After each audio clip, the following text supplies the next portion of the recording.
ఆదరిస్తే చాలు. అంటే ఒక సినిమా రిలీజ్ అవుతుంది అనుకోండి, ఆ సినిమా ఒక పాట ఎప్పుడు క్యారీ చేస్తూ ఉంటుంది. అది యాక్చువల్లీ మ్యాడ్ సినిమా రిలీజ్ అవుతున్నప్పుడు మీ పాట అలా క్యారీ అయింది. ఇప్పుడు భర్తమాసలకి ఇదే సేమ్ డైరెక్టర్ గారు అయితే మీ పాటకే స్టెప్లు ఇస్తూ దాన్ని ఎక్కువ ప్రమోట్ చేసుకుంటూ వెళ్ళారు.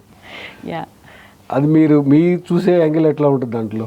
ఏం లేదండి, అట్లా కలిసి వచ్చింది. ఇలాగే కలిసి వస్తే అప్పుడప్పుడు సాంగ్స్ వస్తాయని అనుకుంటున్నాను, అంతే. అంతే అండి, హ్యాపీ అంతే. దానికి పెద్దగా ప్లాన్ చేసింది ఏం లేదు, బట్ కలిసి వచ్చింది అంతే. స్వాతిరెడ్డి గారు, మీరు పాడిన మేము విన్నాం ఫస్ట్ పాట, మీరు పాడింది చాలా బాగా ఉంది కానీ వెళ్ళిపోతారా మనిషి, ఒకసారి పాడండి ఎట్లా మీ టోన్ తోటి. పండగొస్తే ఇంటికొచ్చే చుట్టాలేరి, కష్టాల్లో కలిసి వచ్చే ప్రాణ స్నేహితులేరి, తల కొరివి పెట్టేటి కొడుకులేరి, నువ్వు తల నీలాలిచ్చిన దేవుళ్ళేరి, మనసిప్పి మాట్లాడే మన వాళ్ళంటూ ఏరి, మన వాళ్ళల్లో మరి నీ వాళ్ళంటూ ఏరి, గెలిచి వస్తే భుజము తట్టే వాళ్ళు ఏరి, పడిపోతే చేసి లేపే వాళ్ళేరి. ఫీల్డ్లో తీసుకెళ్ళిపోయారు పాటను. సేమ్ ఆ టైంలో ఆ సిచ్యువేషన్, కోవిడ్లో ఆ సిచ్యువేషన్ ఉండే ఆ టైంలో ఎవరు పట్టించుకునే వాళ్ళు లేరు.